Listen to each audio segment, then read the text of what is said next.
Hello ನಮಸ್ಕಾರ.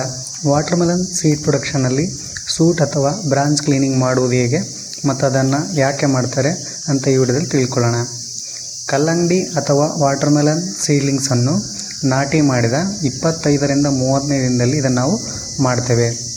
ಇದನ್ನು ಹೆಂಗೆ ಮಾಡ್ತಾ ಇದ್ದಾರೆ ಈ ವಿಡಿಯೋದಲ್ಲಿ ನೋಡಿ. ಸೈಡಲ್ಲಿ ಬಂದಿರತಕ್ಕಂಥ ಎಲ್ಲ ಬ್ರಾಂಚಸ್ಸು ಮತ್ತು ಏನು ಚಿಗುರು ಇದೆಯಲ್ಲ ಅದನ್ನು ಕ್ಲೀನ್ ಮಾಡ್ತಿದ್ದಾರೆ ಅಥವಾ ರಿಮೂವ್ ಮಾಡ್ತಿದ್ದಾರೆ.